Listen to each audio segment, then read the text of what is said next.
Where is our No, we are set. We are set. Oh, iPhone.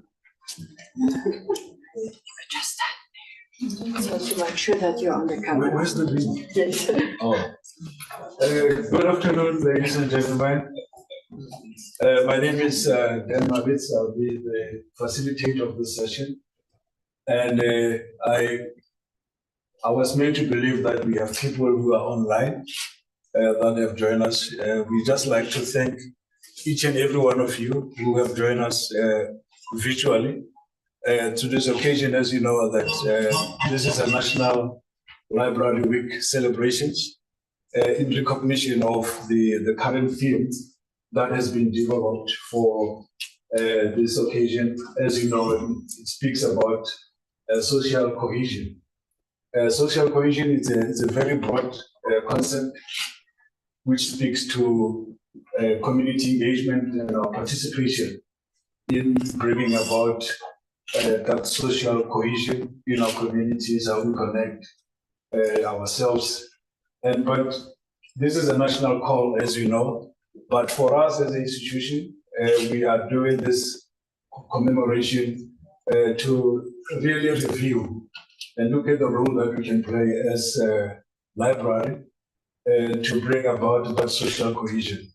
We have a lineup of speakers that we hope that they're going to join us online.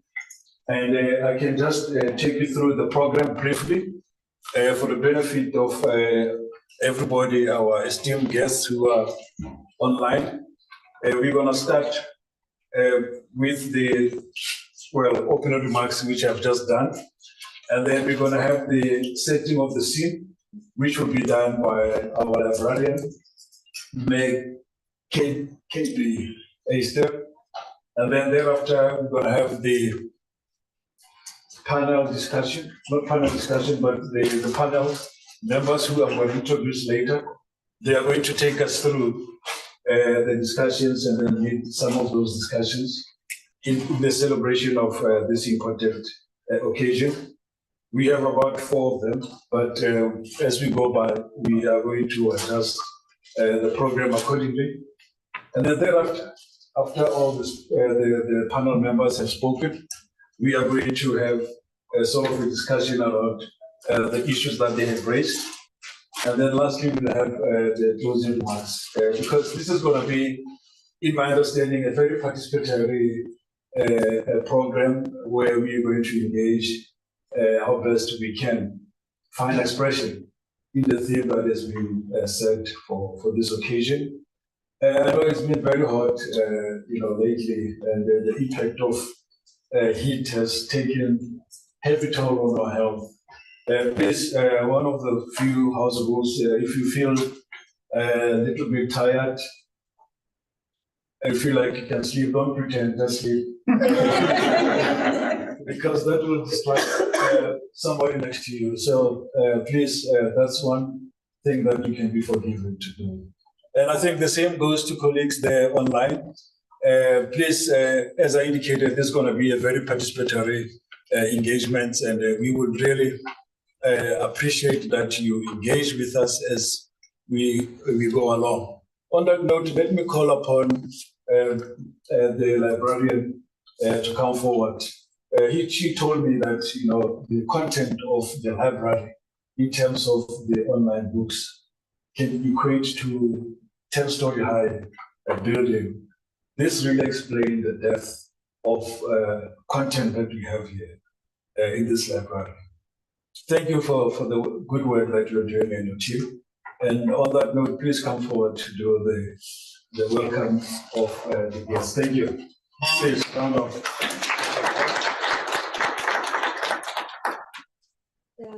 Thank you, Dr. Maritz. It's a bit awkward because I have to be considerate and make sure that people online can also see me.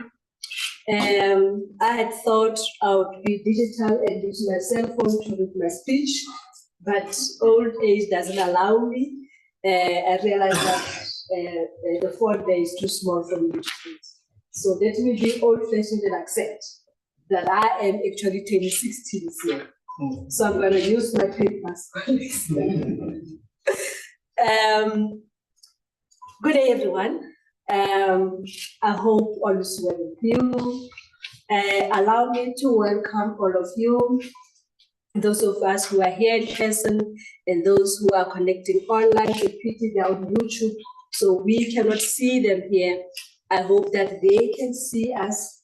Our colleagues are busy there in that other room, making sure that hopefully they can see and hear us. So we would like to welcome you as well, colleagues who are online. Let me mention certain people and mention our facilitator then. Thank you so much for agreeing to be our facilitator. Then is our Director of Communications and Marketing. Our panel members, Doc, Dr. Brenton Frederick, I've just accepted your friendship, your Facebook friend.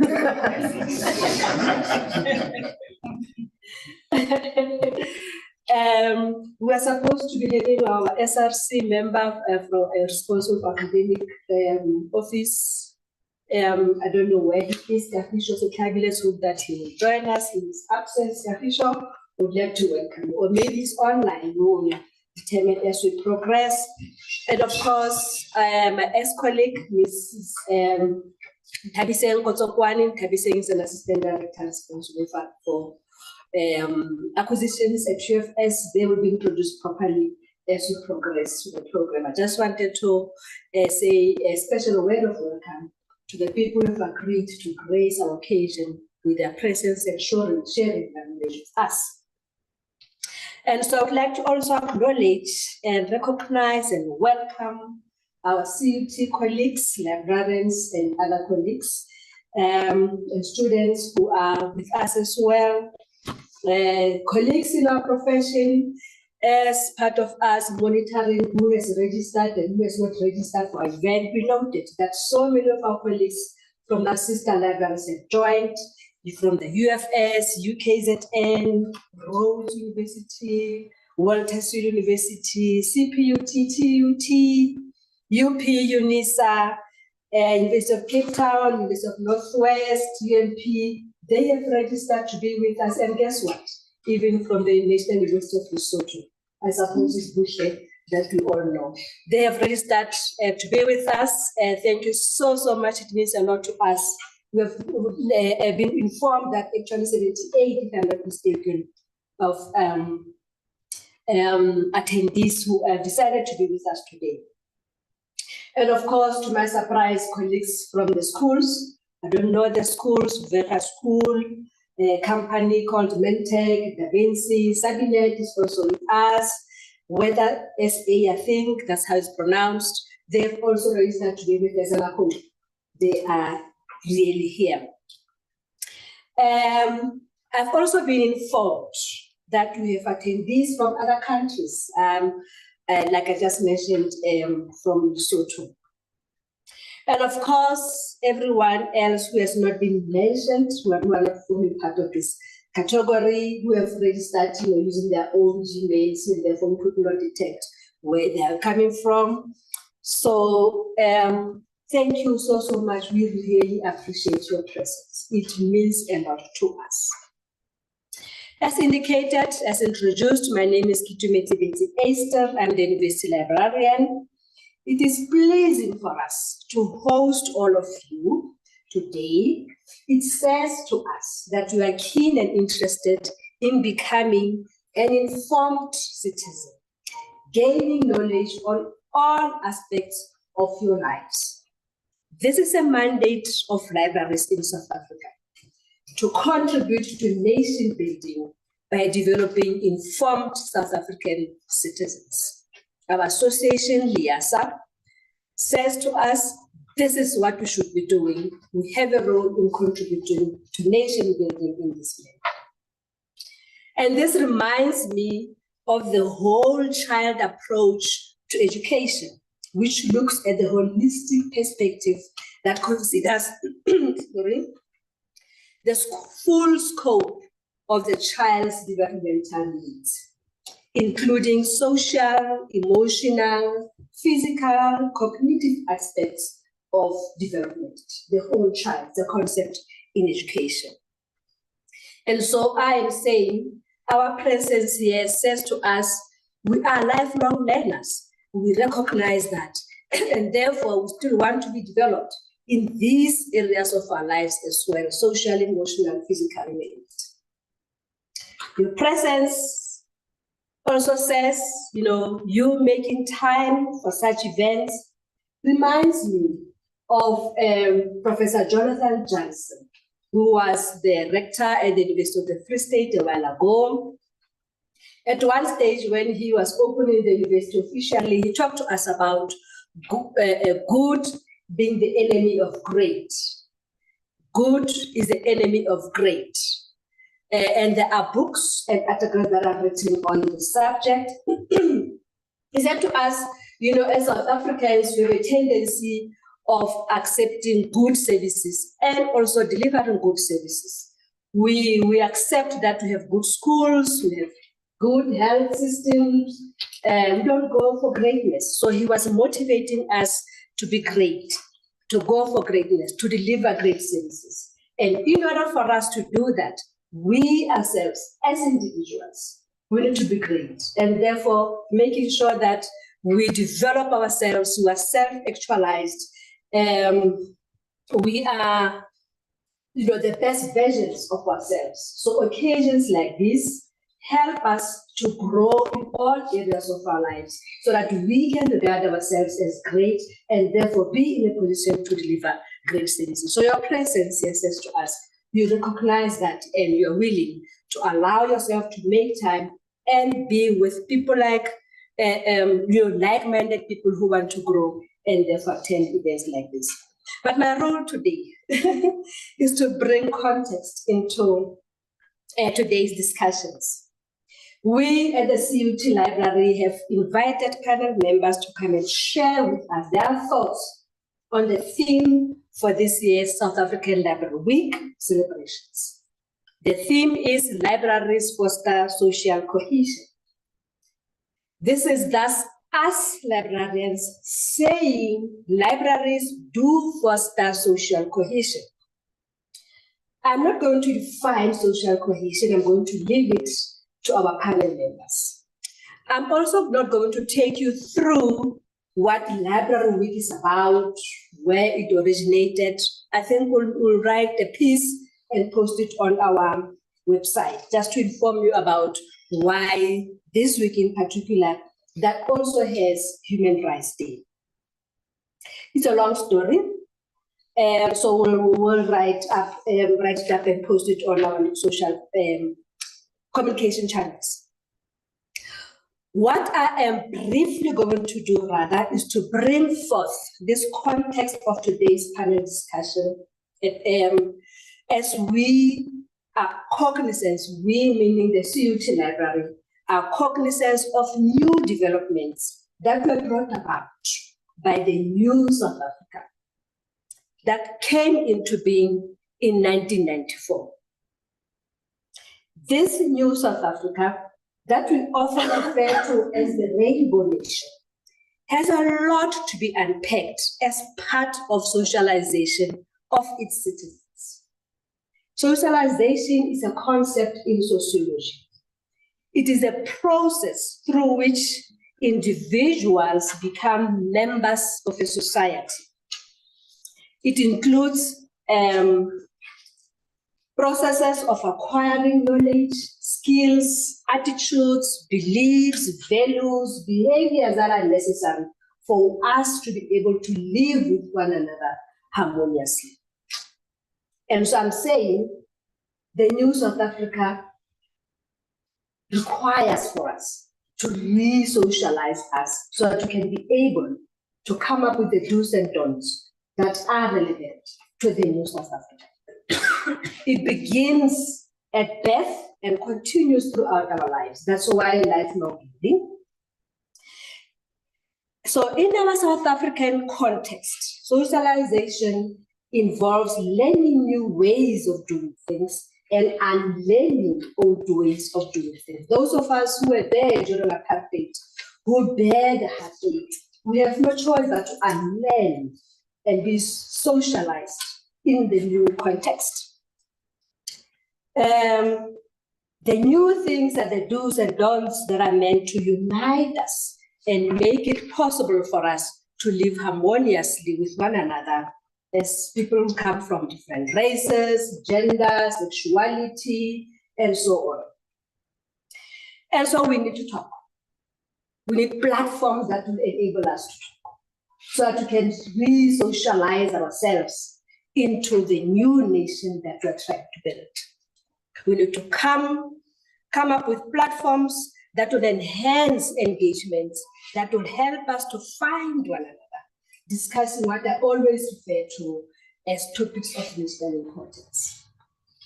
And these are issues of racism, xenophobia, issues of violence against women and children, drug abuse, sexuality, I've mentioned already. These are important so that we can come up with a common understanding of how we'd like for these issues of national importance to be tackled. We use our National Reading and Writing Days to launch books about these topics, to have panel discussions like we're doing today, to have public lecture. DUT, I think at the moment, as we speak, 12 o'clock they started, they had a public lecture celebrating South African Library Week.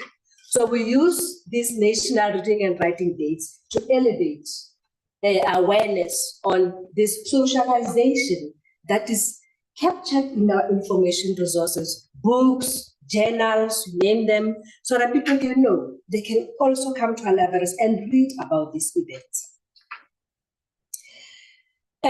So what is key in academia is to build and develop a community of scholars.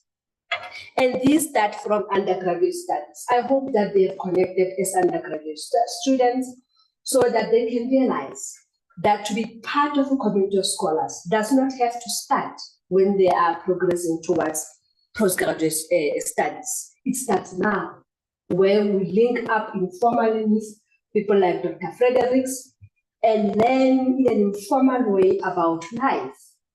And so this is going to progress, is going to elevate us and contribute towards our students realizing that I can be part of this community of scholars. So this is one of the activities aimed at building community of scholars, so that we come together in this manner like today and discuss, engage, agree, or disagree on any aspect that is on the table. And today, of course, we're going to talk about social cohesion. And so from my side, panel members, thank you so much for your willingness to come and share your thoughts, your knowledge with us. We are looking forward to engagement with you. Thank you very much. I cannot really overemphasize how happy I am that finally we have this type of event as part of CUT Libraries. Thank you, President.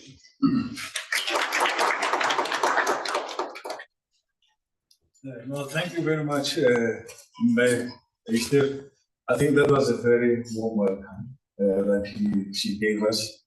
And also, you really set the tone for this occasion. And there are certain things that came out of your remarks. You spoke about developing community of scholars. And my sense is that we should even start at kindergarten to develop our young minds to have love for reading and writing. Because, you know, we are told that history is not only read, but written by people with imagination. So if we expose them, young ones, into reading and writing, I'm sure that they will, over time, rewrite our own history. Lifelong learning is also one aspect that you raised in your remarks.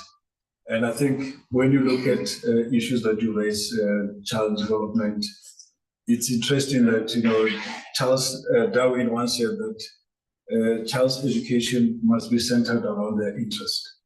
And we as professionals, as community leaders out there, it is important that we expose young minds to love for reading. So thank you very much also for the team to stage this kind of occasion. And of course, before I would introduce our first panelist, I should tell you something very exciting, which is coinciding with the library week. Of course, Mayor, you mentioned briefly that tomorrow is our human rights celebrations. And for us as a university, it's a very exciting year in the sense that we are celebrating 20 years of existence. As you may know, CUT was declared University of Technology 2004. And I can tell you now the success of the institution to what it is today is actually because of students and staff who were the backbones of many innovations that we see within the institution. And I think they have laid the foundation. We are grateful for the fact that they laid the foundation for the institution, and so that we remain faithful to their memories and legacy and the foundation that they've laid to the institution. So it's important to realize that this day, this Library Week celebrations is actually coinciding exactly with the 20th anniversary of the institution. Isn't that amazing? So please take note of that. This is not done in isolation. It's actually linked directly with that celebration. On that note, let's get to part of the reason why we are here today. It's part of the engagements. Some of our panelists are going to lead the discussions this afternoon. And we have Dr. Fredericks, who's our distinguished academic here at CUT, also head of communication and science in the Faculty of Humanity. He brings so much into this topic in a sense that he's got so much interest, and also most of his research work centers around communications, linguistics, multilingualism. And I mean, he has contributed significantly in various areas within the institution. And I know that he's also the chairperson of the University Language Committee.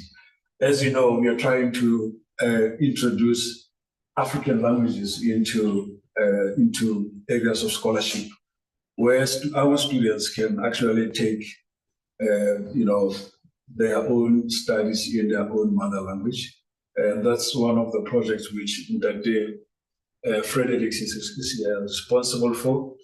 And I think I'll go on to indicate that he's actually an outstanding researcher. He's been attached to a number of international conferences. He's got an award that he received for being an outstanding researcher in one of the international research awards that was held in Asia, I'm sure. And then also, he has established himself as a prominent figure in academic generation of scholars, and he serves as a mentor for the scholarship of teaching and learning here at CUT. Furthermore, his dedication to pedagogical excellence is underscored by his affiliation as a fellow to the Teaching and Advancement at Universities. They call it simply DAUD. I don't know if the same DAUD that we know. He's actually playing a critical role there in advancing teaching methodologies and practices. That is just a brief introduction that I've just given of one of our panelists. And on that note, I would like to give over to you just to lead the discussion. Thank you. Thank you so much. They indicated to me that I can present sitting down, but that would mean I'd be looking at that screen and I'd be facing you. So I think it would be better if I stood.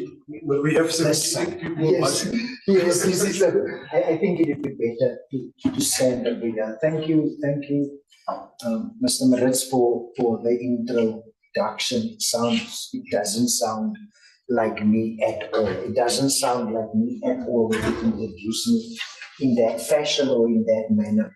Interestingly, today, in the Department of Education, they've also celebrated World Storytelling Day in the Provincial Department of Education. And the NEC of Education participated in the event today. In actual fact, the NEC for Education read the story today. And they've also had an online viewership. But more significantly is that 17,000 students were tuned in today to listen to the NEC of Education reading program.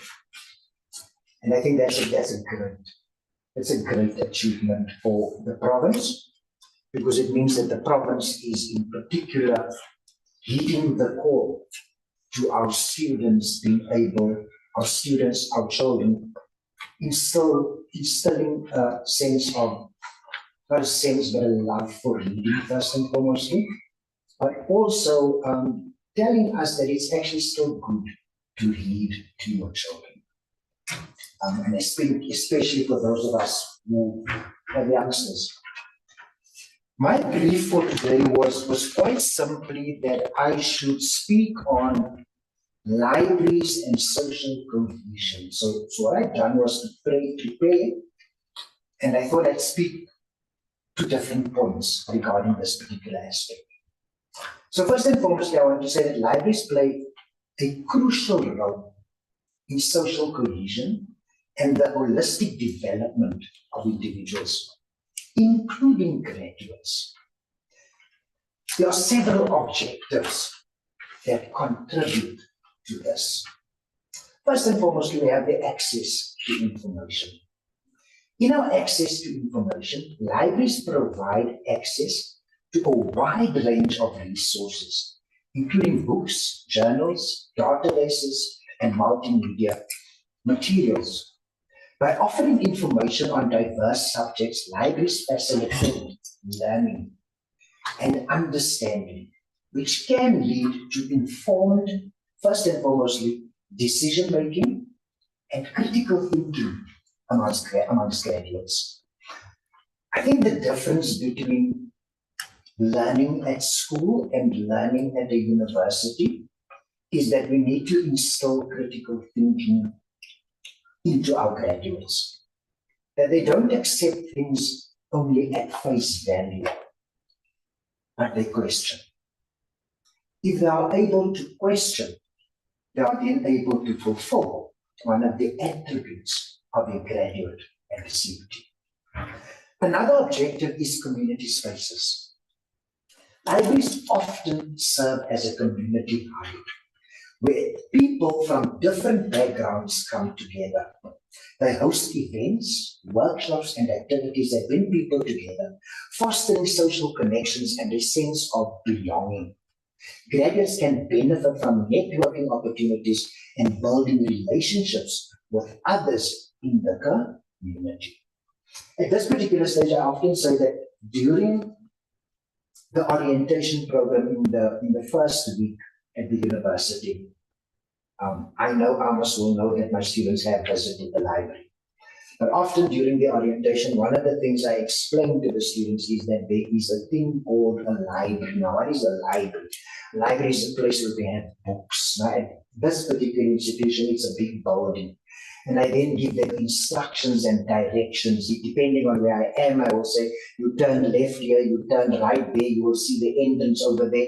Now, you don't only look at the entrance, you need to enter the entrance, because that is where your success starts in this journey. And then it's unfortunate in this particular journey when sometimes in the fourth year, you encounter, and this is very real, we encounter that some of the students have still not mastered the art of being able to do research. I will, for example, say I would like for you to go and I'll get 3 articles for me. I want them from accredited journals, and I want your articles to focus on the following aspects. Many students will come back and then I say, I do not want www.google. I do not want www.wikipedia, right? Because the majority of them tend to want to come with that. And I said, if you come with that, I'm tearing it up and I'm throwing it in the bin. I want an accredited article. I want an article that is an academic article. And let's distinguish between the two. Let's distinguish between the two. Let's look at the quality of the article that you are going to bring, and let's discuss that. And so we need to get away from that www.google, because normally in the bibliography, I find that 9 of the 10 sources starts with www, and then I know something is not right. We can use journal articles, but we also like to see that you make use of a range of different sources, right? The next one that is important to me is promoting diversity and inclusion. In the South African context, we speak in terms of the Rainbow Nation, we speak in terms of diversity, we speak in terms of our inclusion. And libraries in particular strive to offer resources that reflect the diversity of their communities. By providing materials in multiple languages, featuring diverse authors, and offering programs that celebrate various cultures, libraries promote inclusivity and help bridge cultural divides. Graduates exposed to diverse perspectives are better equipped to thrive in multicultural environments. What is the point that I want to bring home? This morning, I almost missed my first meeting because I became engrossed in my lecturing this morning. I had my creative writing students, and we were busy writing, and I was busy helping them write their stories, because we are busy writing stories that we want to tell and we want to read. But the problem was that we got onto other topics, and one of the topics that we got onto was that the students are currently writing a proposal, a research proposal, but they are writing it in Sesotho. And one of their challenges is the fact that they say there is not enough resources available for them in Sesotho. So what you have to do is, I first have to get the English article, I then have to translate the article, and then only will I be able to write. So that becomes something for me that we need to start looking at more intensely, that we need to ensure that our libraries are efficiently equipped, especially in the context of promoting multilingualism at our institutions. We need to see that our libraries become more resource-based in a diverse range of languages. Because this is specifically coming not from me, this is coming, or a remark coming from our students. And it can be a point for discussion.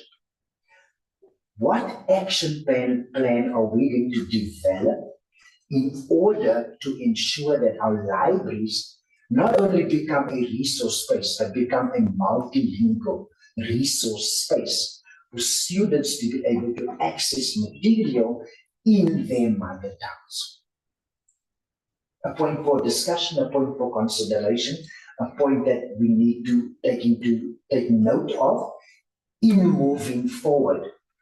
Now, I know in this argument was also raised once in my department. I said that the person said, and it was one of the Sesotho lecturers in the department raised the same point and said that, but there's not sufficient material available for our students to be able to go to the library or wherever for that matter and inquire and get information. My response to the lecturer was quite simply, now you've identified the need, right? Now what are you going to do about the need? And you tell me. I said, write the Sesotho textbook. You can't simply tell me it's a need, but you're not going to do anything about that particular need. I said, then write the Sesotho textbook. Write the chapter, write the story, and have it published. You can't only sit back and identify the gap, but not want to fill the gap. You need to take action in that regard. I've never ever heard someone complaining about a Setswana textbook in my meetings again, because they know that the instruction would be write the textbook, write the chapter, write the article. It's your mother tongue. You are teaching the subject. Do something about it. The next thing that I, for example, at that particular stage said, I find grossly wrong. You would find that the Setswana study guide is then in English. How do you write Setswana at the top? Study guide, and it's for the 4th years. And then the study guide is now, when I turned and flipped the page, it's in English. So I said, oh, no, this is now plain school. Eh? I said to them in those words, this is now plain school.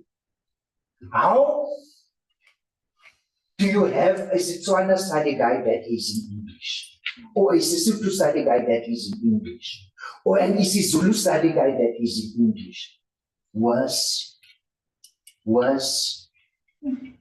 The textbook prescribed is an English textbook, but it's a Setswana class. It's a Setswana class. So I said, no. We're going to change that now as well. We're going to come to the Department of Communication Sciences now.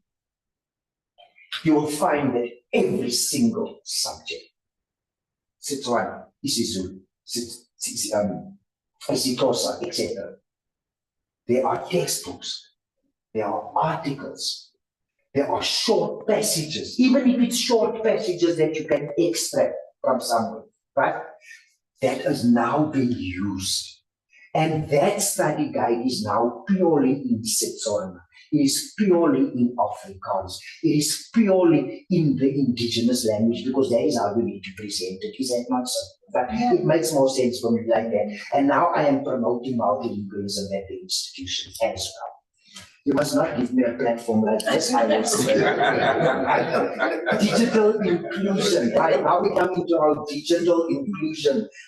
Sometimes I think that I have now also, just as an aside, with digital inclusion, I decided to throw, because that is what I do. I did not go to my class and say, you must not ever use ChatGPT. I went to my class and I said to my students, write down the advantages of using ChatGPT. Every student was looking at me. In every other class, they were told ChatGPT is a nothing, it's a no, it's a whatever, you must throw it out of the window, and if you use it, it's plagiarism and you get zero for it. People, ChatGPT is not going away. But artificial intelligence is here to stay. In actual fact, ChatGPT is becoming outdated because there are others that are on the market already, right? So what must we do? We must accommodate ChatGPT. We need to see and find ways in which we can encourage our students or allow them to use it, but also whilst using it to develop their own skills. Because it's here to stay. And if I have 400 students in a particular class, how am I ever going to get to turn it in, putting through 400 assignments? How am I going to get to putting through 400 assignments to turn it in? It doesn't make sense to me. So now we are going to be innovative in that particular class. It's the research class. And we're going to come up with ways of when to use it, how to use it, and if I can rather tell them how to use it in a responsible way, it will be better than simply say, we were all children. The more people say no to you, the more you want to try something. Isn't that so? Right? The more I'm told not to do it, the more I'm inclined to want to do it, so that I can discover what is going to happen. Because human beings, inevitably, we are curious. We want to find out things. So when I go to the digital inclusion, I want to mention that because I think it's relevant.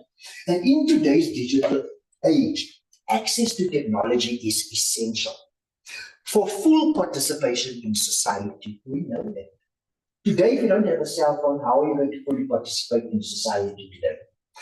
In addition, libraries often provide free access to computers, internet services, and digital resources, helping to bridge the digital divide.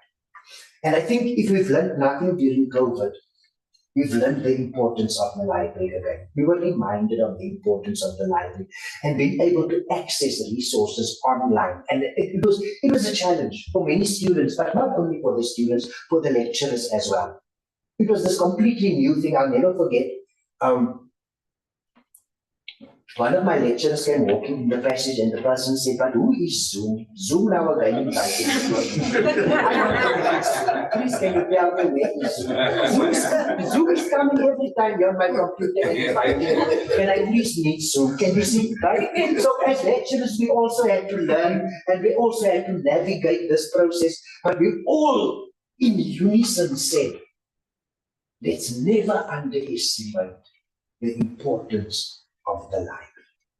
And the library, despite us having access to information in my office, it's worthwhile visiting the library.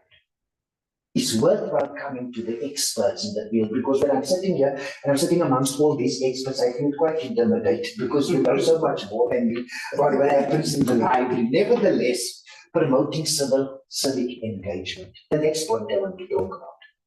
Libraries play a role in promoting civic engagement by providing resources and information on government services, elections, and community initiatives. They also offer spaces for public discourse and debate, encouraging active citizenship. Graduates who engage with their communities through library resources are more likely to become informed and involved citizens within our society.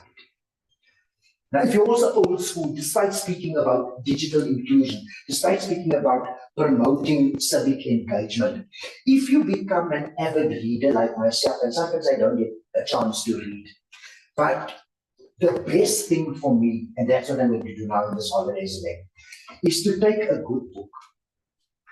Have you ever turned the pages of a book? Have you ever smelled those pages when you read?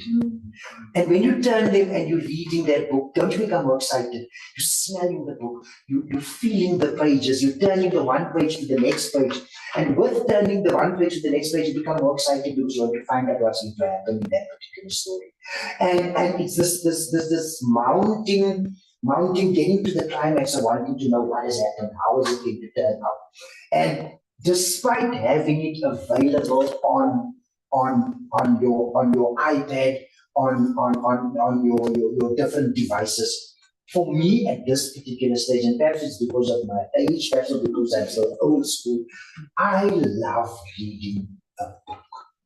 And a book to me is when I open and I can turn the pages. And sometimes because it's my own book, and you do that in your mouth, and you do that in your mouth, and you turn that page. It's great excitement. You know what I'm talking about, right? So bring you back to the basics of when we used to read those books, right? As told used to read those books, and it's so nice. That next page and stuff like that.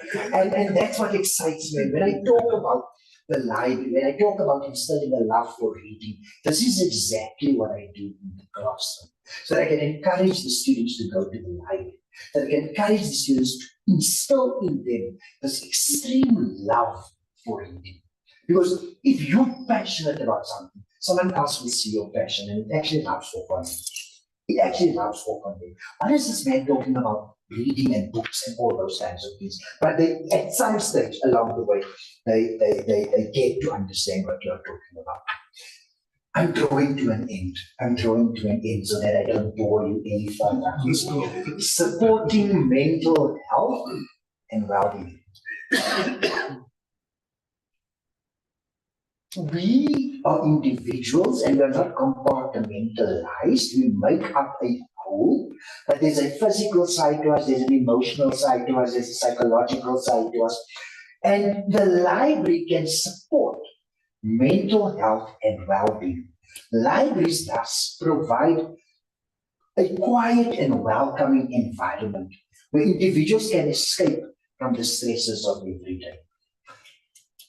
Coffee at a quiet coffee shop where you can sit and open your book promotes mental well-being. Coming into this space here, now we know that our libraries are becoming quite busy this time of the year because all the students are busy writing exams, so there's quite a bit of, it's a hive of activity right now. I've seen some of the spaces in the library, the students are discussing, students are talking, but it's vibrancy, it's all of that. But there are places in the library where you can get that quietness, you can sit, you can read, you can reflect on what you are reading, and it can actually contribute to well-being. It can contribute to a positive well-being. Additionally, many libraries offer programs and resources focused on mental health and well-being, such as mindfulness, workshops, or therapy dog visits. Graduates can benefit from these services as they navigate the challenges of transitioning to adulthood and pursuing their career goals. Having said that, many of my young aspirant lecturers in my department are saying this to me. Why did you not tell me that adulting is so difficult? I don't want to adult. I don't want to adult anymore because the minute I start adulting, there's too many things. My own child has recently said to me because she started working, and I said to her, but like now, I no longer pay the cell phone. I no longer contribute towards petrol. Those basics, I no longer say, I need this or I need that. You're working. Yeah. You must have a budget. You must not at the end of the month come and say to me, Daddy, I need so much. Then my first question, how did you budget? How did you budget? What are you doing with your money? You always used to say to me, how come I don't have money? You say, I don't have money, so it's for you. Right? That's why you say, why don't you have money? And no, because I'm supporting you. That's why I don't have money. That's why my money is going anyway. Right? But the library can significantly contribute towards the transition from adolescence into young adulthood, and we can provide them with the knowledge, the values, and the skills to successfully do so. Amen. Thank you. Kylie, how do you say it? Kialebua. Baie dankie.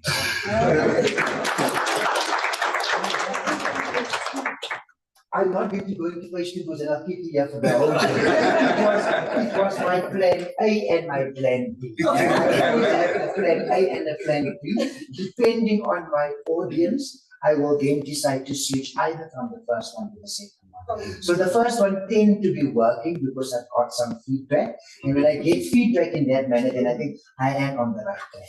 You will see that here is the first one and the second one is second option. So I came well prepared to the library. Thank you, everybody.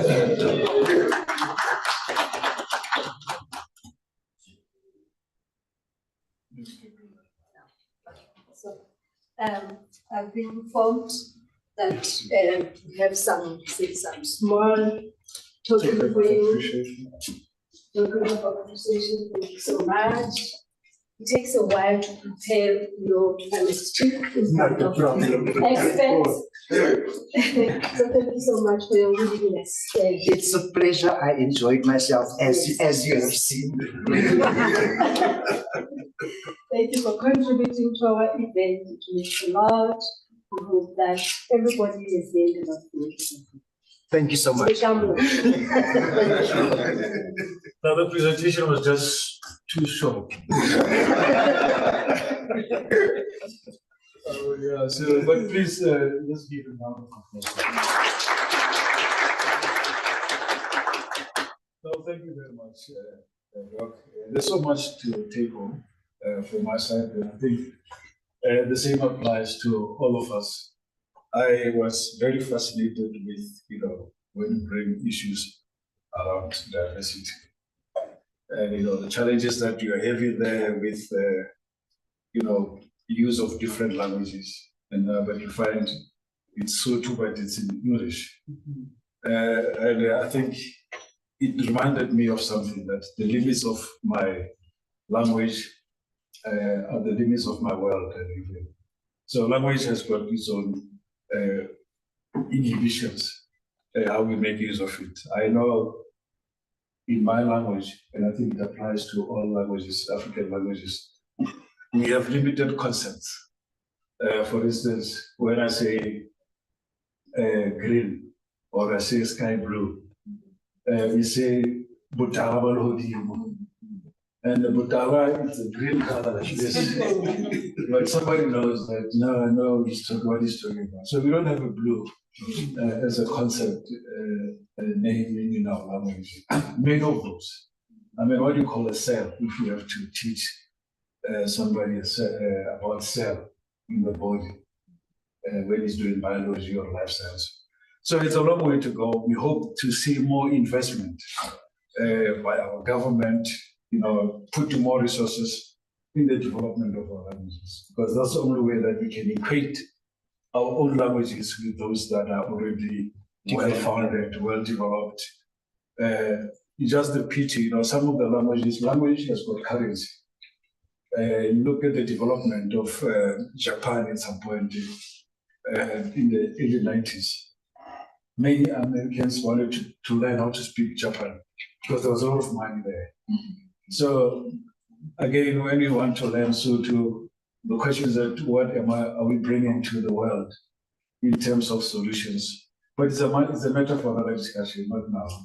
Well, I just thought I should bring that element. But also the issue of digital inclusion that you mentioned, it's very fascinating in the sense that we have seen how, in the age of digitalization, how, technology has transformed businesses, even learning and teaching. And I think we want to see more role that, our libraries can play in making sure that it facilitates that kind of development amongst our students to become critical thinkers, as you said. So on that note, I'm sure that there will be more discussions after all the panel members have spoken. And I'm not sure if our host, if we have anybody that is lined up. I know that May Kotopani and SRC, we just want to get a sense that they are online. Okay, ask them and say they must just show their faces. Yes, please, I would just like to see if, we just want to get a sense that our colleagues are here who are supposed to speak. We have Mr. Kahisho Sitabi. I'm not sure if he's here because he's supposed to be one of our speakers. Welcome, colleagues in Falcom. I see colleagues there. We are very appreciative of your presence. You look lovely in your t-shirts. I just wish I could have but I was promised that I'll get something before the end of the show. So, mentally, we just like to welcome you. But before you speak, I will speak just briefly about so that people can have that kind of connection with the person that you are going to be engaging. I was told that you are a member of International Federation of Library Association. In fact, it's a governing structure.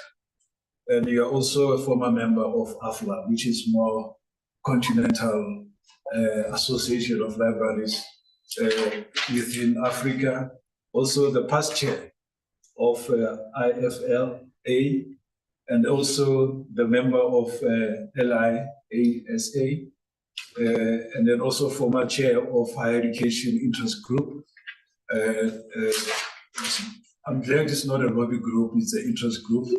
There's a difference. And then also that you're holding the position of assistant director, just a stone throw from where we are. It would have been lovely to have you here with us, but I do know that technology can allow us to have this kind of interaction, even without being with us. We're really appreciative for your coming and also to be with us. And then also those who are on the cloud, we are really appreciative of your participation. We look forward to your presentation. As we just had Dr. Fredericks. Over to you, ma'am.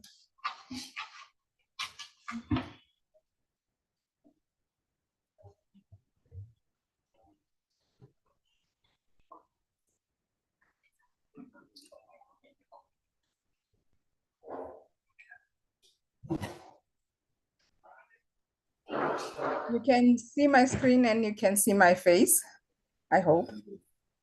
Yes. Just switch to, yeah. Yeah, okay. Are you okay? All right, Yes. good. Okay, thank you for the introduction. Usually these introductions are very humbling. And also thank you for the invite. I would have loved to be in the Free State, but you know, families, always there's something happening. So you can't come and you can't be there. But I will visit and then we'll have another talk show another time.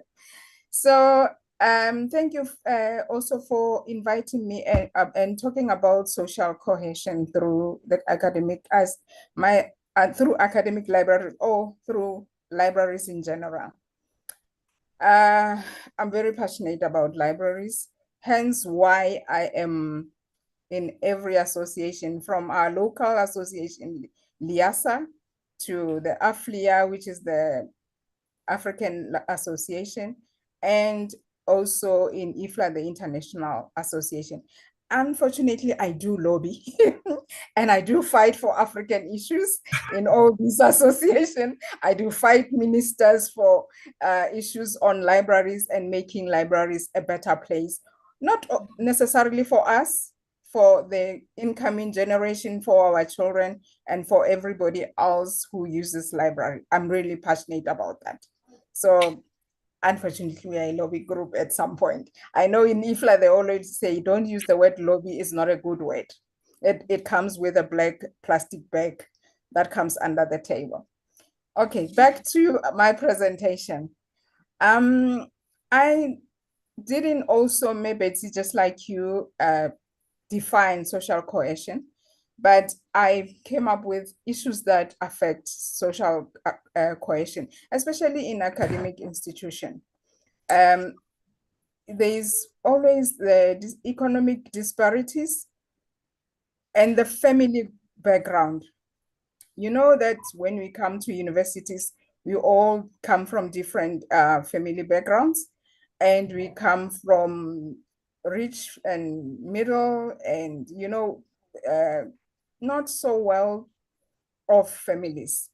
And that also influences the social cohesion, especially making friends. You know, the rich sometimes will keep together, and a child that comes from a village and who has never been in town, doesn't have a computer, doesn't have all these things that the in crowd has, tends to be excluded. And that affects the social cohesion. So I will come to how libraries can solve this problem. Cultural diversity is very obvious in South Africa. Political polarization on campus, we see it all the time. There's people in red clothes, blue and green. So it's very obvious. Discrimination and exclusion. Only not exclusion in forms of disabled students and exclusion because I'm not doing well, but the schools that we come from. You know, some of us, some students come from schools that, especially the private schools, some come from the Model C schools, that also in this one class or in one space sort of disturbs the, you know, the relationship with the students. Access to technology, it can be a positive or a negative. It can bring the students together. It can maybe divide us. So the library, I know Prof spoke about what we do. We are a social hub, we are a hub of knowledge. We serve, we've got, if you want anything on anything, no anything, you know, we get asked about where the class is sometimes. Everybody thinks you get into the library, you'll get the solution. Even how to write my assignment. When I was a subject librarian in one of the institution, one of the students came, I have a bereavement at home, can you write my assignment for me? Yeah, that's what we do. That's what we provide. Access to resources, equity. You know, as libraries, we remember I said there was the disparities, and there's no social cohesion because of where we come from. But libraries can provide that. When I get into the library, I get the same information as someone who comes from a different background, and regardless of the language you speak, we come to the same place, and we are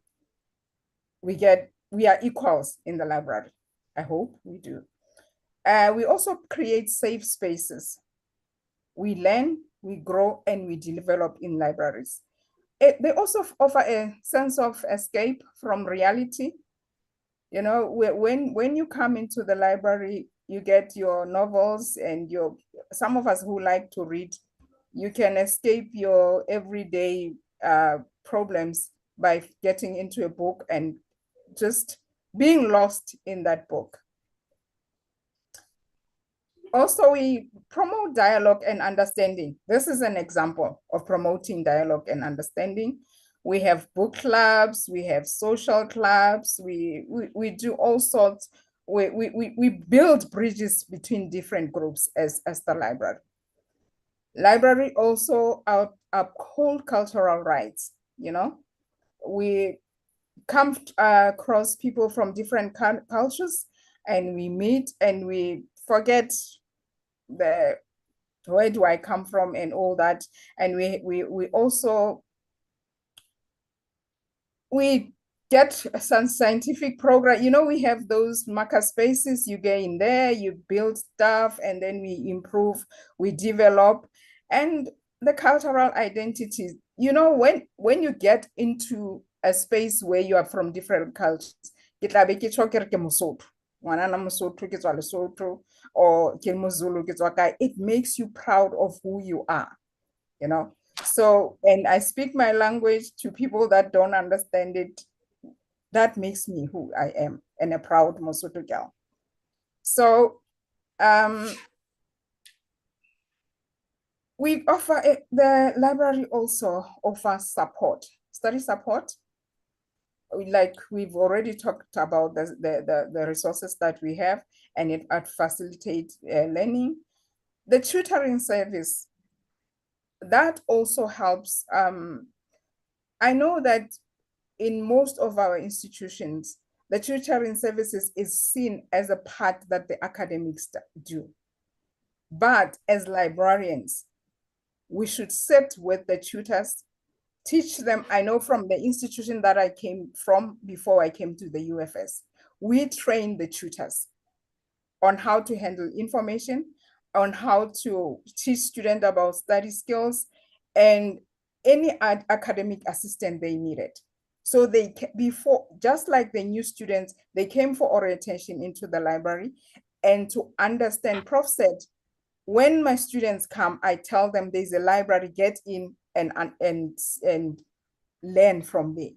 But the tutors also need to know that there is a library, and when they're teaching and doing whatever they do, the support, they need to understand the library resources, how to use them, and how to teach others to use them.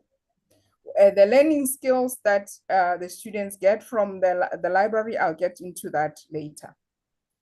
Okay, so the learning skills that we provide in the library, they provide holistic student development, because we teach them information research, we teach them the learning skills, how to reference, how to you know, open a book, how to understand the assignment, how to break down the assignment. And we also give them the lifelong independent learning skills, that when they leave the university and go out there in the corporate world, they should know that, okay, I'm here, I'm working. how do I do research? How do I improve myself? You know, it's learning that it's gonna benefit them, not only as students, but when they are gone. So how there has to be collaboration in providing these learning skills. It's an effort between the faculty, the librarian.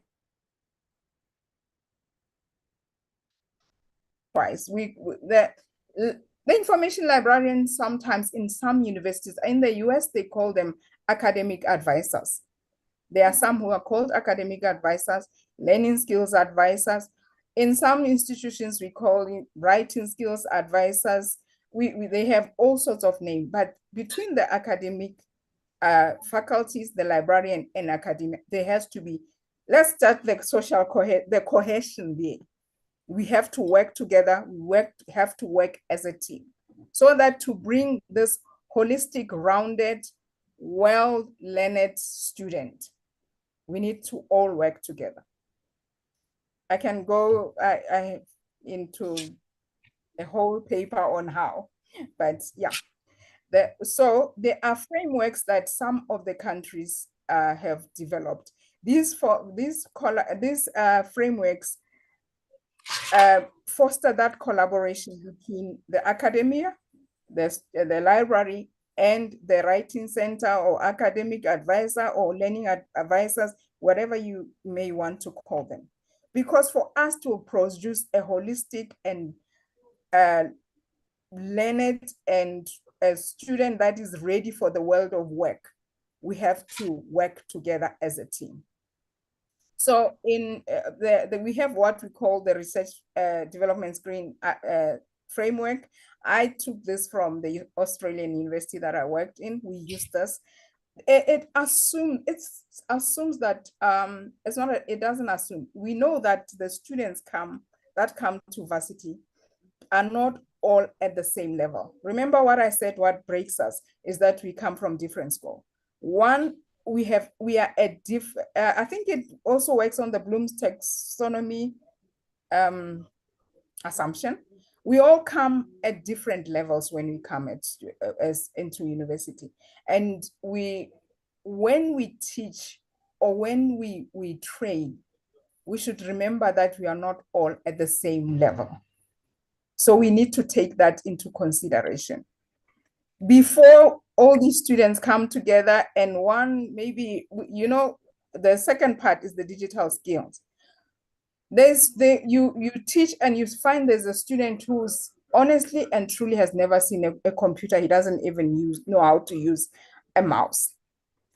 Do you understand? So it's important to these framework identify those different levels, that the student came at this point and this one came at this point. This one is a technology boffin, this one, and then you teach them so that when you put them together, they are all at the same level. So we are creating that as a library. That's what we should do, but not only as a library. I'm saying in collaboration with the academy, we are creating that social cohesion within the space of the library. I know there's 3 frameworks that the HELIC that I was shared with. As you remember, we tried to and introduce these frameworks in South Africa. There's the Australian one, there's a Swiss, there's Americans have their own. I tried in AFLIA to get an African one, I failed. But I hope we'll still continue that, because that is important.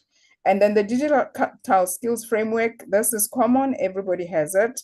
And it helps the students with the digital literacies that they need to. And then we have the employability framework. This one is the skill that gives the students the attributes to be employable. So all these things are important, that we all work together and we provide that holistic, rounded, and employable graduate. So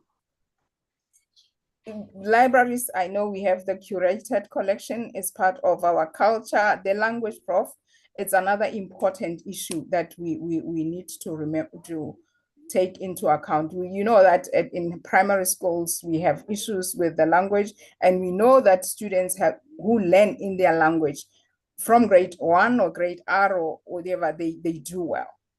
So that is important. It's something that we shouldn't forget. I went to a university next door to Free State, and I did BSc, and then lecturers would speak to us in Lesotho. Wayabona chemically how we kopanya le. Diets and trainer, you know, and it makes sense to me. Or iakoma, what does that mean? But had they said as the law of relativity or something, I wouldn't have understood that. So those are the things that make the social cohesion an important thing. We have the research guides. These guides, as you can see, we spoke about decolonization. Oh, let me go back. I was too quick. The decolonization of the collection, and they would and the open access. Open access also provides that what I would call especially open books, and it equates the playing ground, because students, okay, some of us would take our textbook money and buy and do our hair and look pretty. Others really do not have the resources. But open access, especially open access books, lays the foundation, and it gives access to those students that cannot afford to buy the material. Okay, decolonization of the collection, another topic on its own. We can talk about it until the end of the year.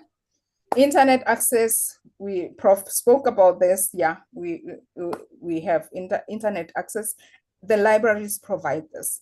You can see in the communities, in the evening, you will see that most of the people will come and gather outside the library. What do we have there? Social cohesion. Like we speak, we discuss, they make friends, because they have come for Wi-Fi, but we make friends, we talk, we discuss. And in the community libraries, we provide spaces for discussion, spaces for intellectual engagement, spaces for anything, you know, that you can think of. Digital literacy programs I've spoken about. We spoke, I liked about what you said about the AI. AI is here to stay. We can't tell students that don't use AI, you know, it's here to stay. Just before I came to this meeting, I was in another meeting at IFLA where they were discussing the trends in technology. It's one of the trends, the use of AI, that are going to influence us. And it is also a way of that's going to provide social cohesion, because you know what, if you use AI, it will go information about something. Okay, it can have the negative effects. I can change myself and become someone else, the most famous singer. It also opens a way for fake human beings and fake singers, and yeah, there's negative and positives, but I think it is a positive. There's a lot of positive impact that's going to come from the AI. And the digital the digital skills that and programs that will make the students, you know, simple thing like, remember, I used to say to students, your student card is like your ID. If it gets lost, somebody's going to use it and do all sorts of things, your password, things like that. So it gives the workshops that we run in the library provide those skills so that our community is not left behind, you know. Okay, media information literacy. We know there's fake news. We saw that during COVID. And this is the skills also that are provided by the libraries. These are the skills that we need to, as librarian, to teach our students, to teach the community also. So they should know what is fake news, and they should know what is proper news that they should actually give a time of day.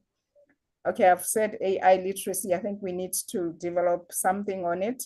And yeah, the digital identity also. I've said there will be a lot of fake scams that out there and people impersonating other people. But we as the library, we should also learn all these skills as librarians. We should learn these skills so that we ensure that our communities are not left behind, and we offer these skills in the library. And also people will come, they will, if you know, somebody will tell that the other one that, oh, if you want to see how a website is fake, go to this class. They'll show you that you put a cursor here.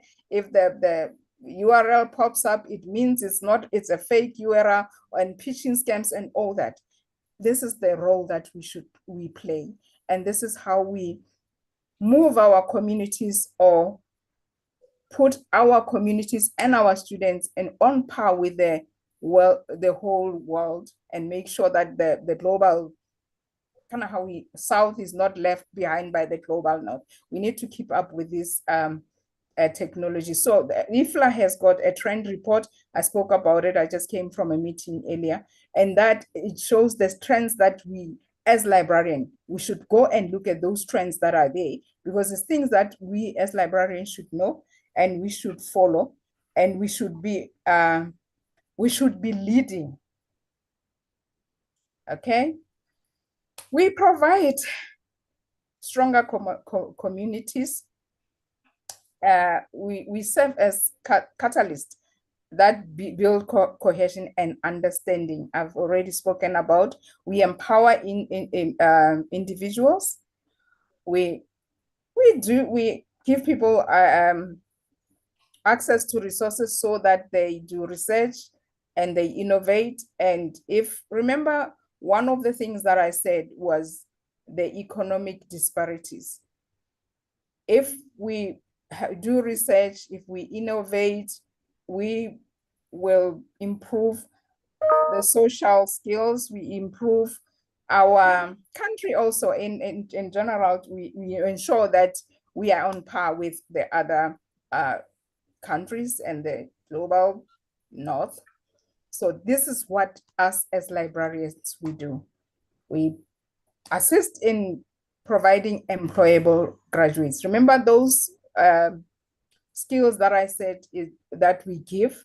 If you go to an interview, you say, I know how to see if the website is fake. I know how to see if signature is fake. These are the things that we do in the library. If you're not doing them and you're not addressing societal challenges, we should know what are the challenges in the Free State. We should know what are the challenges in our area, and make sure that we have the groups that academic libraries, we are very selfish. We have the resources, we have the know-how, we have the venue, we have the technology, but it's not always that we will sit in and say, here's a training room. Let's go outside and get the ladies that sew, the ladies that have gardens, the ladies that, and we give that, we create that space for them to come and meet, and a learning space for them. These are the things that we need to do as librarians. And also for students, I know we have the, what do we call it? We have the reading clubs and social clubs. Those should happen in the library, because in the library, that's where we start dating. It's a meeting place. We create social, I don't know if you can go to the students and say, how many of you have found partners in the library? So we create those spaces where we all come together and we become good citizens, we collaborate. And the one that I'm really, I would like us to do is the collaboration between academia, the librarians, and the other writing center, or the other people that we spoke about, so that when our graduates leave the campus, you can see this is a CUT student. He's all-rounded, a holistic student. He's got all these skills that I mentioned, that they've got from the library, or they got from the writing center, or they got from their class. What we need to do is to make sure that we work together, and let's continue to support and celebrate the role of academic libraries in building stronger and more inclusive society. I hope I didn't go beyond my 15 minutes. I really, really was trying not to talk a lot.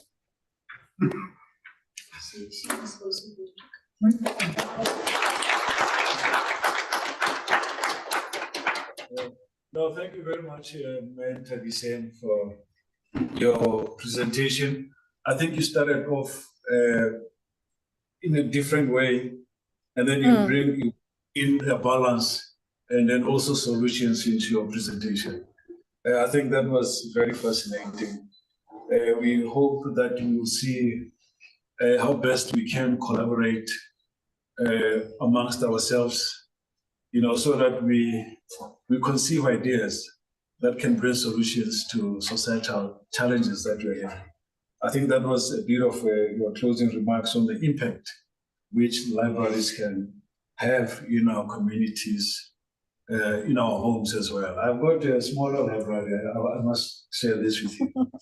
At home, a lot of books. I hardly read up to 3 pages. But of course, there's one area where it's a closed shelf. Those are books that are so dear to me. That one you can't touch. I can allow anybody to take any book and say, I'm going to read this and bring it back, even if it doesn't come back. It's okay. But there's a place where I don't allow people to touch. Thank you very much, Mayor, for your presentation. I think you touched on a number of things, one of which is the role of libraries, to help us to understand the intricacies and the complexities of how to navigate within the system, information that you need and so on, and how you empower not only students, but also individuals to make informed decisions in terms of content that they want to research and so on. I think we have a number of comments that we have seen. But before we do that, can we give another round of applause? We have spent a very beautiful time with us with your presentation, and I think we really appreciate that. It's something to take home with. I don't know if it's possible. I'm sorry, I must have missed the chance to allow us to read comments that came from our participants online. I'm not sure if colleagues can assist, if it's possible that we can just click there and just see what's, that's something else.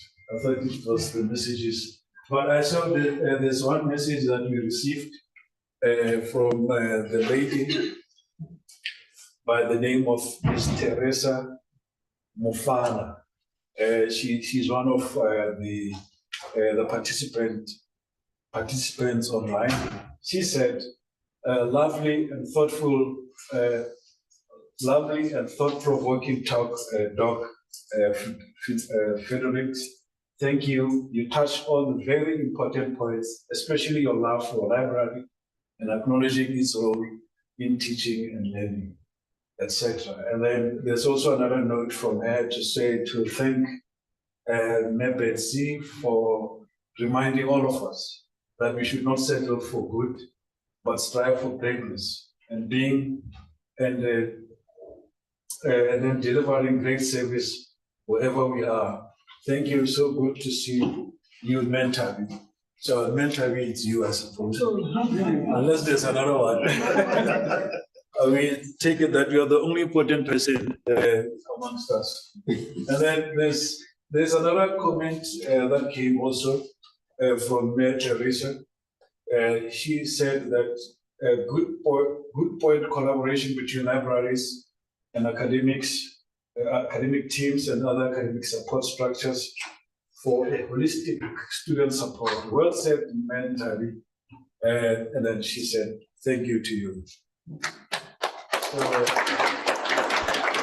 And now I think we are coming to another part of our program. I think we're going to have to allow SRC, Dr. Kagisho, It's not answering its own, so I Yeah. think we can go into discussions. Yeah, no, we must apologize for that because, you know, it's always important for us as a university always to bring our, students into this kind of space because it's part of their development to participate in this kind of activities. It's important they also have to bring their own perspective. Sometimes we have our own way of looking at things, but they always bring fresh perspective on the very things that we always have a different look at them. There's an ancient Chinese proverb. It says that don't ask fish how the water feels like, because it's the only existence that it knows. What does it mean? It means that when you are immersed in a particular situation, you live in a particular community, you always think that you know better than anybody from outside. It's only the person from outside who can give a fresh perspective on the kind of things that you can improve and change in your life. So those are a few lessons that I like about this program, the fact that we had one of our students to participate. And well, without much waste of time, maybe we can get into questions and answer sessions. We may start with mental listening remarks while waiting for colleagues to prepare themselves. Please, let's also read a comment from YouTube. I hope that colleagues can also hear us from that side. It says that, Zuki, good day, colleagues. Kindly indicate for us where are you watching from? I don't know, I think she needs to get connected. I don't know if maybe somebody can assist the person with the connection. I think they will address it. Edora, okay, thanks. So any thoughts, colleagues, on the presentations?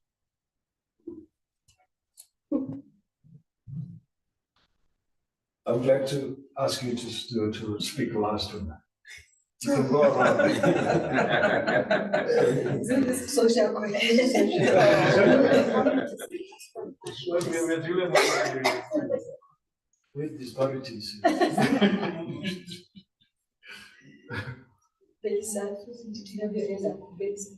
Yes, but I think it was after Zoom. Oh, For sure. Thank you, Ben Thompson. I think you touched on a very important critical point in terms of collaboration, because what we've been noticing, especially in the academic collaboration, as the library together with the academics. So what will normally happen is that we have to look the way how we engage and we collaborate, because in most cases, for instance, we invite the colleagues from academics to say, okay, we are having this event in the library, but only to find that maybe the turnout is not the way how we would like as the library. So maybe the approach from the library to say, what is it? Maybe, we have to come to a situation whereby we ask the academics, what is it that you would like the library to engage on, so that at least it's not only or it's not always the library who invite them. So what is it that they envision as academics to say, okay, this is how we see the library, and this is how we would like to collaborate with the library. I think that will build that engagement. And also you touch on the something very important, that maybe even the word library has been attached in a traditional ways of doing things. So maybe we have to relook how do we phrase the library terminology so that it creates that open communication or collaboration within the academics. Thank you. So can I respond? Maybe if there's another question, or maybe somebody wants to react to your presentation. Okay, thank you, Mentabi. My comment is on your presentation as well as is a question to you, Mentabi, and then the comment on Dr. Frederick. Thank you for your presentation. I just want to know from you, May, what could we do better to attract the younger generation as libraries or in the library profession? Where do we fail? Because you'll find that most younger generations, it's either they are not interested or they are not attracted to the career or to this profession. And to you, Dr. Frederick, it's just a comment that by the time you're talking about the promotion of civil engagement, you reminded me that it is school holidays and our kids, they are with their gadgets, but I need to go and get a book for him in the library. Thank you. Over to you, colleagues, you can respond.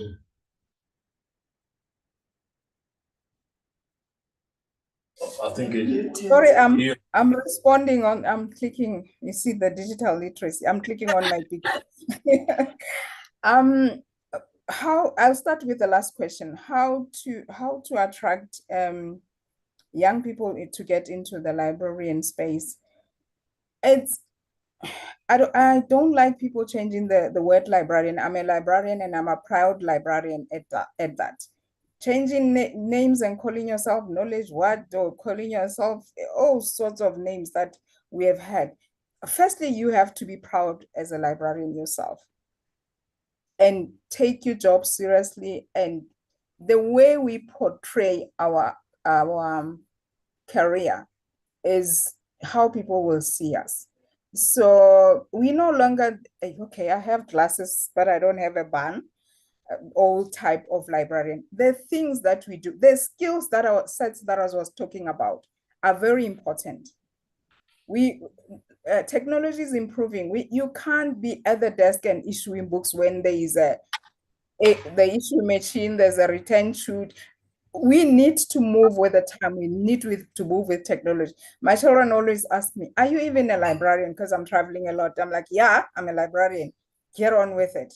I like technology. I love technology. I'm self-taught. I read everything that I know. I read and I study and I do that. So if we improve our skills and when a child goes into a public library, they don't see that grumpy person sitting in front of the computer who says the book is over there, go get it, find Dewey. I don't know what's Dewey. You know, you make work. And now we need to love our work first before other people can love it, period. Maybe Betsy said it, let's aim high. Let's not just be the librarians there that don't do anything, that don't learn, that don't do anything. Okay, come to the collaboration with the, the other thing is that, you know, universities close library schools because they don't make money. And some people think we will be replaced by technology. If technology replaces you, you're replaceable. And technology cannot replace me. That's it. So when on the collaboration, you saw the frameworks that I showed in my presentation. It's simple, embedded librarians. That's how we say it in South Africa. But the frameworks set up that space where we collaborate. I know that the librarian teaches skills on how to search, skills on how to write research. And what we did with the RDF, the Research and Development Framework in where I came from, it was, like I said, we know students come at different levels. We cater for that. We cater for students that are failing, students that are struggling. You pick them up and you teach them differently from the other students. That information you can get from an academic. Some of the information librarians actually went into the class, the actual class, and sat there when the students were being taught. When the assignment comes, the student comes to the library with the assignment. The information librarian then assess the assignment with the student. So, okay, these are the keywords. This is how you analyze an assignment, right? This is how you reference. This is how you do this. Do you understand? So those students come back to you and say, write my assignment for you, because they saw all that. So those are the points where we collaborate with academics. Don't call them to the library, they are busy. Honestly, they are very busy. Another thing, orientation doesn't help, because it's 5 minutes, everybody's rushing. Those students are so lost. They don't even know that they are in university and what's happening. Wait for them to have an assignment. Work on the assignment. So now you're getting their attention. Sometimes academics, sorry, you write assignments that are, the wording is very, the students don't even understand what you are saying there. Pick up a phone, say, Prof, I have 5 students, they don't even understand what you want from them. How do I break it down from, and we friends with Prof from there. Next time he'll say, oh, okay, maybe change to the wording of the assignment, maybe do this. What we also did, the framework also allowed the librarians to do, the curriculum development training. They did the, assessment training, so that you understand what happens in the class. And you can go, you remember I said that is also based on the Bloom's taxonomy. Nobody taught us Bloom's taxonomy in high school. I was never a teacher. So I had to learn. And then I had to learn how the curriculum is set. So from the beginning, we need to be in the meetings. We need to be in the conversation. When there's a new subject coming up, we need to be there and then say, oh, we have these resources. Oh, don't use those references. Oh, do this. We need to guide the academics where to go. So it is us going to the academics, us going to their space, us, being active librarians, not sitting back. And for me, I used to say, if you are an information librarian and you're in your office, I don't know why you're here. I don't know what you're being paid for. But yeah, that's what we should do. And the frameworks, we tried to introduce it in South Africa. We failed badly in HELIC. I think it's something also that we need to relook at as VIASA. Those frameworks also give us a way and a space on, when you have a plan and we have a business plan, people will listen. But when you go and say, I need you to come and come to, you are speaking, you don't have something written down. We have data management, we have data, we have so many skills that we can share with the academics, and we work together. And those skills set we teach to the students. Okay, this is another point I'll talk forever. But yeah, this is what we should do. Thank you, Matt. Doc, the response to Matt's question. As a comment. It was a comment. It was a comment. It was not a. It was more a comment. And yes, it would be great if students, if our children during the holiday can take hold of a book and read a book as such. If I could just latch on to what our previous speaker was saying, I think that there should be, from an academic perspective, more collaboration between academics and librarians. I find that a bit of a gap in terms of our collaborations. It's as though we are working in silos, but we are both actually working towards the development of the overall development of the graduate. So I would like to see that we as academics and librarians take hands in this process. And when we move forward, when we have an event of this nature again, I must honestly say that, and perhaps you will be able to inform me, how well was the event of today marketed? Was it on our Facebook page? Was it on, did academics in the whole institution receive an all mail for today's event? Is it advertised in our weekly newsletter? Have you asked academics to put it in on their agendas in their EXCO meetings? Has it been continuously being announced in the faculty boards? I just think that if all of that have been done, then we have to explore other avenues. But I think the marketing of the event should be more aggressive to get more people to come to the event. And I'm not sure whether that had happened, because I think you will get greater participation, or I have found in my experiences that you will get greater participation if the event is well marketed.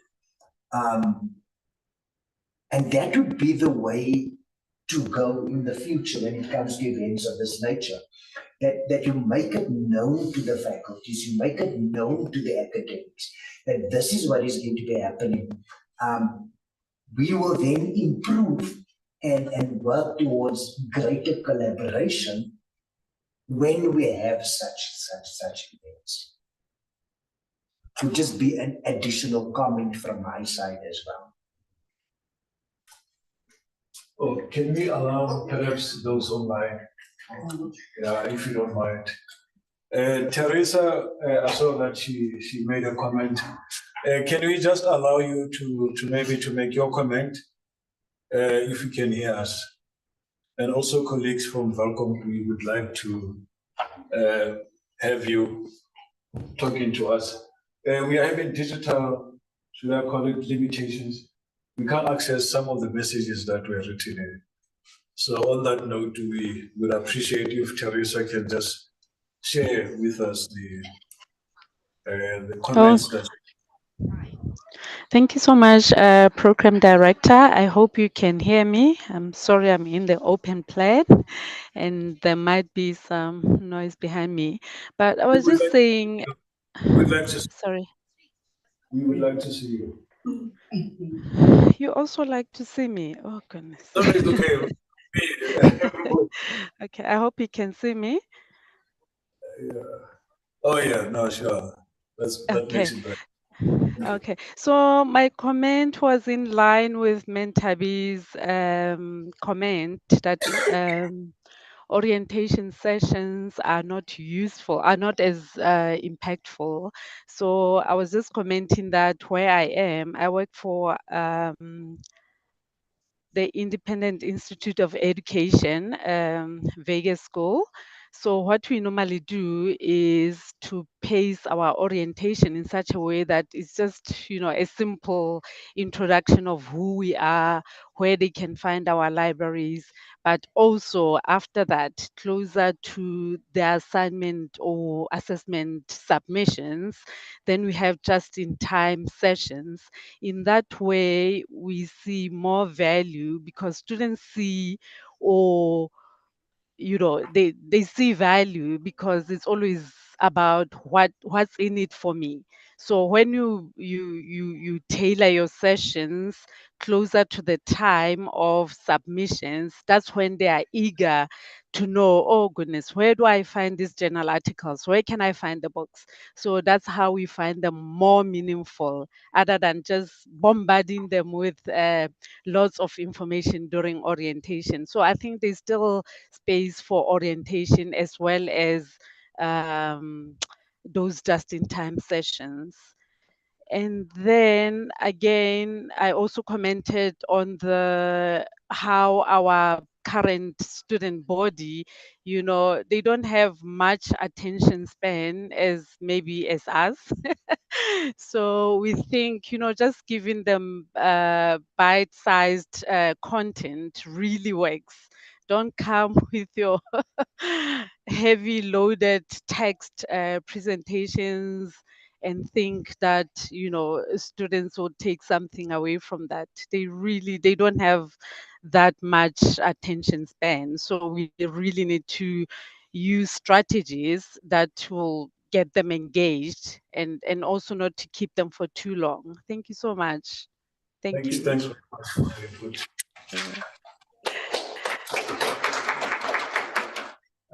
I don't know if we have any comment from Welkom at this point in time.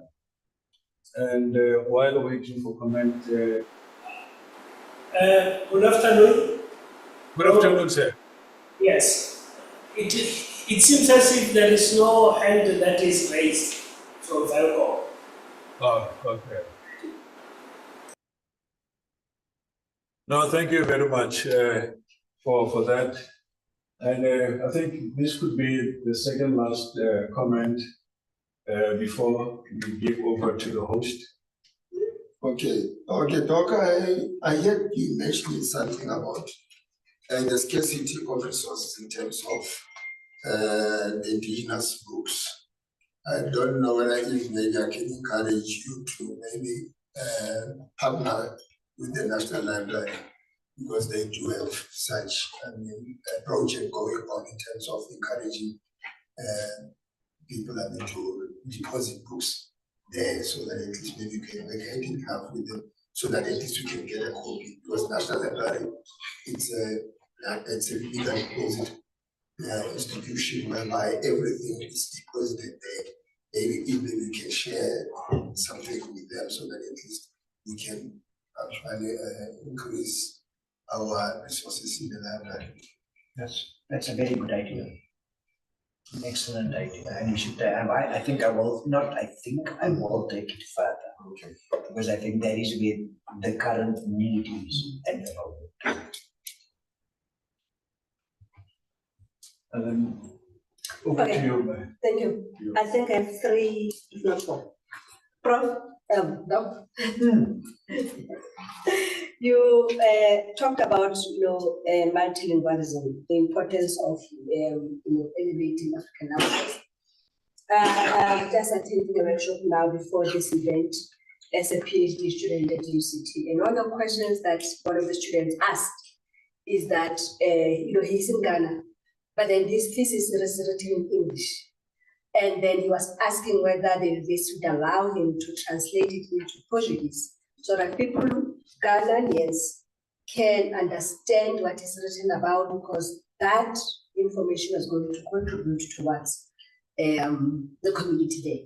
And that could easily be the same thing in as far as our own African languages. If somebody has written anything that our community could benefit from, and we can read it in Sesotho and Setswana, maybe it's things like those that our university would like to attend to. They did not have a response for him, because there's nothing in their policy that says that is allowed. So it's a matter that they're going to look into, see it twice, and agree on whether this is something that can be done. I mean, translating it to an African language. I can actually answer you on that, because I was also in a meeting this morning. I was in the University Language Committee meeting this morning, and that was also a point of discussion. And you will know that we have a Deputy Director, Language Services now, Dr. Matake. Dr. Matake is there now. And what will be happening as from the September graduation, Language Services will be translating, and this is the start. They will be translating all master's and doctoral degrees that go there before the final copy is bound and published and stuff like that. The abstract will appear in English, Afrikaans, and Sesotho. And that is going to happen as from this September graduation. So, we are moving in that particular direction. And the next step is going to be that where there is expertise, if a student wishes to do his study in Sesotho, he or she will be allowed to do so. And then what can happen there is vice versa. If it is written in Sesotho, to make it available to a wider audience, it can be translated into English as well. Can be translated. But the start is there, where we, for example, as early as with our September graduations, And this service is going to be rendered by language services. So the students that will be graduating with masters and doctoral qualifications for the September graduation, the spring graduations, they will all be referred to language services who will be translating their abstracts into the 3 languages. Okay. No, thank you. There's one more question. Okay, also on the lighter note, I heard one of the speakers talking about ways in which we could actually create more awareness in terms of giving out the content to students and then being interested about whatever is happening in the library. So also coming from a social media point, maybe people from the library could invite us so that we go in the library and actually take content. For example, we could one of the librarians could give tips on how to look for information and textbooks or on Google, anything like that. So I just wanted to respond in terms of brand awareness, or rather visibility of librarians in terms of the content that they can share to students. We're doing amazing stuff, especially on TikTok. We're posting videos, exciting videos. And that's actually one of the platforms that students go to. Yes. And I know they don't like reading, so they consume content through videos nowadays. So I think it also goes to a point of, adapting to the digital area, digital era, trying to adapt and make students also understand that the library can also transform and become a place that they can actually start enjoying going to the library and finding out more information. So I just believe that we just add on there as well. Even like on TikTok, for that matter, on any social media platform, what is happening is that the student or the viewer is engaging with the content. And when you engage with the content, irrespective of what the media platform is, it means you are reading. And that's what we want at the end of the day. That's what we want at the end of the day. For our students to be reading and interpreting and analyzing. You understand? So that for me is an excellent way of getting out there and getting to them as well. It's that word we also often learn from our children. What's trending today? The trends are coming and going. And in order for us to stay abreast, we need to know what is in vogue right now. And I mean, it's I am still trying to keep up with just these things of LOL, laugh out loud, and all those kinds of things. But it's the lingo that the students are using. And I find that even in a classroom context, when you talk to the students and you start making use of words that they are familiar with today, this trending words and all these other abbreviations and stuff that they are using, they immediately identify with you. That is how you get them to identify with you. That is how you get them to listen to you. But if you were to simply come into the venue with this very formalized way of talking, and I'm going to now talk only about the epistemology and the ontology and all those things, I've lost the students right at the start. I've lost them right at the start. I can literally incorporate those aspects later, and you will find that then I say to them, then let's get this word epistemology out there, which is simply knowledge, but let's let it trend. And you find that if you go into these social media platforms, they actually do it. They actually do it. So that is the way to go. And it's difficult for us, especially if you're sometimes old school, but you have to adapt or you're going to die in this particular context. And I, in one of my articles, for example, I've analyzed it in that particular article, I speak of not a millennial or a discharged generation X or Generation Z. I speak of a new-aged learner, because we have new kinds of students today, and they are of the new age where even though they might not have a command of a particular language, we have found that our students question us today a lot. Our students question us a lot today. Our students question till the kind of assessment that you have given them, which is a good thing because it's critical analysis. It's them interpreting something and being critically aware. And we need to see it in that context. Not everybody sees it in that context because some people still say, but who are you to question what I have put into the question paper? But it's good to get their perspective on what they are being assessed on as well. So we need to be open to these new age learners coming to our institutions. And we might not think so, but the learners we have or the students we have today are also not that quiet anymore in the classrooms or in the venues. They tend to speak more. And a lot of them are extremely opinionated as well. They've got strong views regarding certain things as well. That's just a comment that I also want to make because we took it up in the classrooms. And you know what? That word of adapt, as fast as what new technologies are coming forward, so too our student populations are changing. So too that student population and the student population that we have to cater for are changing.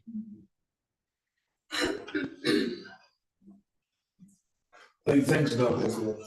We have, is it our last comment? Yes. Okay. I forgot I didn't mention that one. All right. Sure. But this last one then. You know, during my data collection, I interviewed professors, and one of them, after our interview, we just talked about the role of libraries. And he said to me, he has turned his lounge into a library. In his lounge, there are no soft chairs, it's only desks and chairs like this. So when you visit him and you want to read any of the books, there are books on the shelf. I mean, I think he has gone a bit overboard. But and you want to one of the books, he says, read it here. I'm not going to lend it to you. You must buy yourself a copy. Yeah. So that this event has reminded me about that conversation that you had saying to me. This thing says libraries foster social cohesion. Maybe you should have said reading foster social cohesion. So it does not only rest with me. Everybody understands that all of us have a role towards enhancing and forcing social cohesion through reading.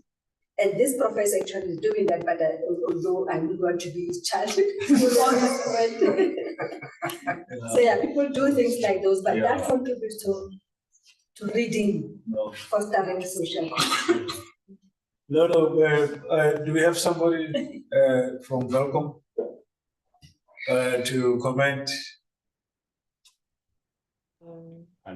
Mr. Dan, it's Dabi Singh from the University of Free State that would like to comment.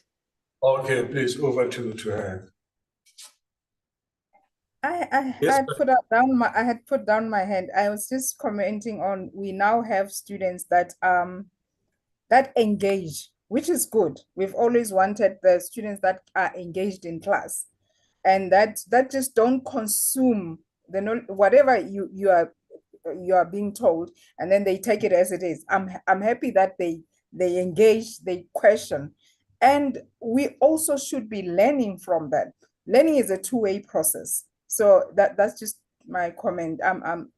I think we need to understand that these students, even our children in the home, we say don't backchat, but they backchat because they need to understand, and that is learning. So from each other. So yeah, that was just a short comment. No, thanks for that. We appreciate. One thing that I wanted to tell you is that we have a gift for you. You must send us your address so that we can use Mr. Delivery. No, I am coming to pick it up. Yes. Okay, no, thank you very much. I think we're just about to wrap up, and I want to thank you, Mentor Biseng, and then Doc, for your meaningful contribution you have made to this occasion. The fact that you sat down and put together your ideas, I think it's very grateful for us. We appreciate that which you shared with us.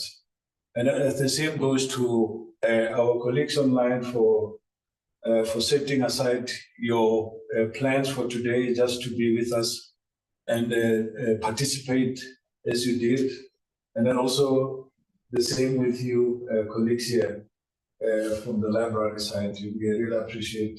And then I want to thank our host for all the efforts that we've put in place, putting this together. I think it's been wonderful. It's been humbling also for me because there are a lot of things I've learned out of this exercise. And I hope this goes to each and every one of us. There are certain things that we're going to take with us back home, wherever we're going to be, but we're still going to work anyway.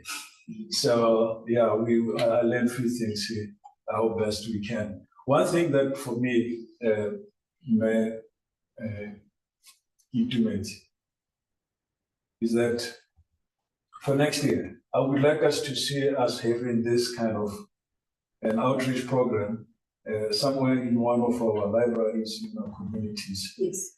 You know, because our libraries are surrounded by taverns everywhere you go. And I had Mentor speaking about access to internet at night. And I've seen people who are going to the house tower. Maybe they're the ones who stand there while drinking, you know, to access internet. I think we should close it. It's not helping us very much. Yeah, but really, I think we need to see us taking this whole project to one of our libraries, and I would like us to see more collaborations with our libraries in the community because they are more in need of us in terms of giving direction, coming up with solutions. Our libraries are in a dire state of affair, and they really need us to give direction. And also thinking about how we can enhance this, we need to also collaborate and bring on board the MC of the sport art culture to get involved in this as a patron of this kind of project, because we need to sustain the momentum. Library week should just be on every week. It should not be once off. It should be a continuation of this kind of work, so that we entrench in the minds of our children the love for reading, as you have said earlier. So I'm happy with, I hope that I played a critical role in terms of facilitating the session. But in my language, we always say that I don't know how to explain this. It says that when you do a lot of things, holding on many things at a go, there will be times that things will fall through cracks and mistakes happen in that way. So it's just another way. It's very diplomatic way in my language. I cannot find any better way to express it. Thank you very much. And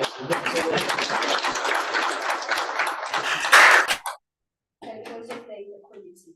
I was not part of the committee. Thanks to the civil to Egyptian content material. Yes, So there are refreshments.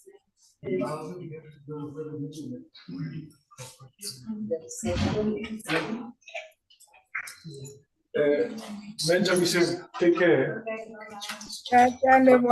Thank you so much. Thank you for inviting me and listening. Yeah, sure. Thank you. Bye.